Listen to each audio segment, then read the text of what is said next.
The people of Liberia are very spiritual. They're very welcoming, especially the people who are visitors. So, when we got to Liberia, you can't really communicate, but people really wanted to listen to you because they knew that you were there to talk about our Heavenly Father. And so, to get a lesson, you basically have to leave your apartment. There's not much else to it. The people are like so eager to hear the message. I feel like if you went out and you just start handing out pamphlets, you'd have hundreds of people just gathered around you trying to get their hands on this book that's about God. People there, some of the denominations that are in Liberia are like Pentecostal, Seventh-day Adventist, Jehovah's Witness, Muslim.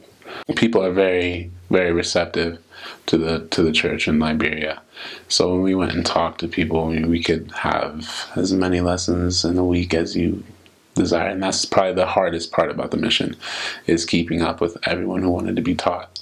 I believe in the 80s, the church was doing very well in Liberia. And I'd heard that there was a stake in Liberia.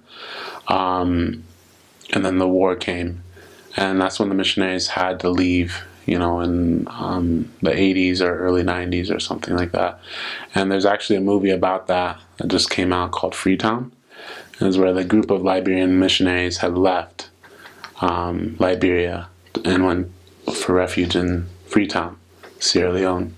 So since that time, the church kind of collapsed. And then within the last 10, 15 years, missionary work started there again. And, I was actually able to open an area in my mission where missionaries hadn't been. Me and 3 other missionaries went to a place called Kakata. And in Kakata, there was like no members, hardly on the rolls. But the members that were there really were anticipating our arrival. They really were excited to have missionaries come. And so the church could grow. And the first time I went to the church, there were probably 120 people in the building.